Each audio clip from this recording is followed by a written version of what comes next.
I forgot to finish writing last night. I'm not sure what I expected to see when I ran up the stairwell and looked out the heavy metal door's window. I'm feeling ridiculous.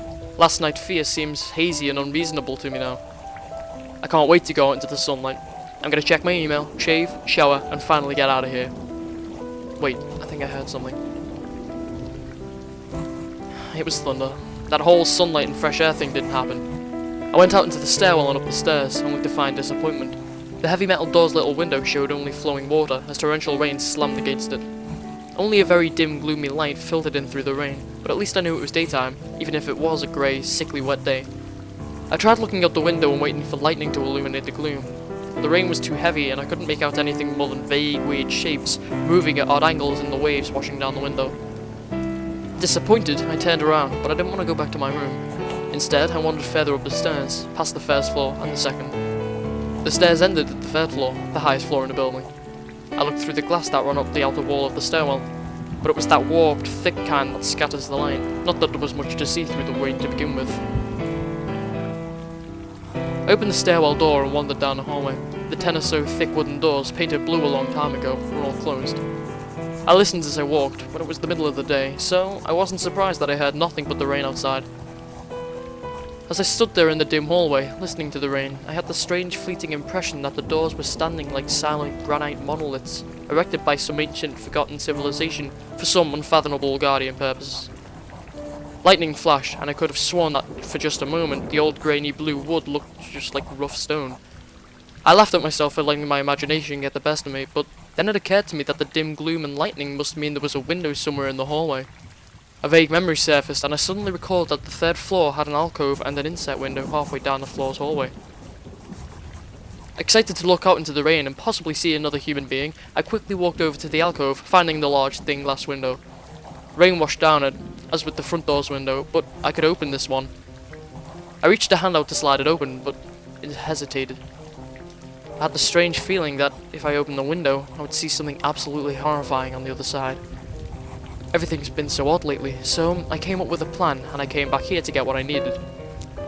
I don't seriously think anything will come of this, but I'm bored, it's raining, and I'm going stir crazy. I came back to get my webcam. The cord isn't long enough to reach the third floor by any means, so instead I'm gonna hide it between the two soda machines in the dark end of my basement hallway, run the wire along the wall and under to the door, and put the black duct tape over the wire to blend it in with the black plastic strip that runs along the base of the hallway walls. I know this is silly, but I don't have anything better to do. Well, nothing happened. I propped open the hallway to stairway door, sealed myself, then flung the heavy front door wide open and ran like hell down the stairs to my room, and slammed the door. I watched the webcam on my computer intently, seeing the hallway outside my door and most of the stairwell. I'm watching it right now, and don't see anything interesting. I just wish the camera's position was different, so that I could see the front door. Hey, somebody's online! I got out an older, less functional webcam that I had in my closet to video chat with a friend online. I couldn't really explain to him why I wanted to video chat, but it felt good to see another person's face. He couldn't talk for very long and we didn't talk about anything meaningful, but I feel much better.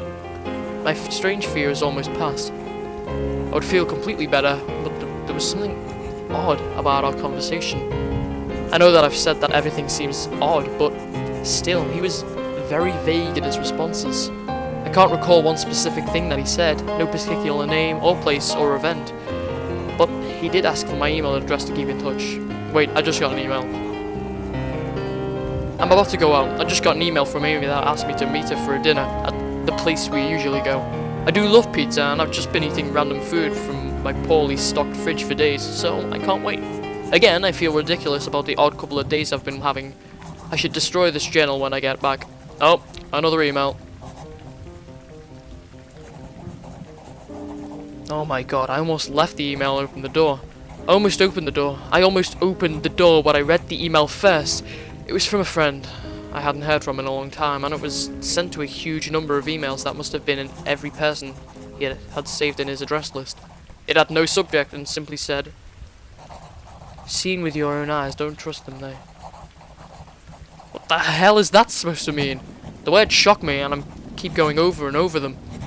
Is it a desperate email sent just as something happened? The words are obviously cut off without finishing. On any other day, I would have dismissed this as spam from a computer virus or something, but the words, seen with your own eyes. I can't help but read over this journal and think back on the last few days and realize that I have not seen another person with my own eyes or talked to another person face to face. The webcam conversation with my friend was so strange, so vague, so eerie. Now that I think about it, was it eerie? Or is the fear clouding in my memory? My mind toys with the progression of events I've written here, pointing out that I have not been presented with one single fact that I did not specifically give out unsuspectingly. The random wrong number that got my name, and the subsequent strange return call from Amy, the friend that asked for my email address. I messaged him first when I saw him online, and then I got my first email a few minutes after the conversation. Oh my god, that phone call with Amy! I said over the phone, I said that I was within half an hour's walk of the 7th Street. They know I'm here. What if they're trying to find me? Where is everyone else? Why haven't I seen or heard anyone else in days? No, this is crazy. This is absolutely crazy. I need to calm down. This madness needs to end. I don't know what to think. I ran about my apartment furiously, holding my cell phone to every corner to see if I got signal through the heavy walls. Finally, in the tiny bathroom near one ceiling corner, I got a signal bar. Holding my phone there, I sent a text message to every number in my list. Not wanting to betray anything about my unfounded fears, I simply sent, "You seen anyone face to face lately?" At that point, I just wanted any reply back. I didn't care what the reply was, or if I embarrassed myself. I tried to call someone a few times, but I couldn't get my head up high enough, and if I brought my cell phone down even an inch, it lost signal. Then I remembered the computer and rushed over to it, instant messaging everyone online. Most were idle or away from their computer. Nobody responded. My messages grew more frantic, and I started telling people where I was and to stop by in person for a host of barely passable reasons. I didn't care about anything by that point. I just needed to see another person. I also tore apart my apartment looking for something that I might have missed. Some way to contact another human being without opening the door. I know it's crazy, I know it's unfounded, but what if? What if? I just need to be sure. I taped the phone to the ceiling in case.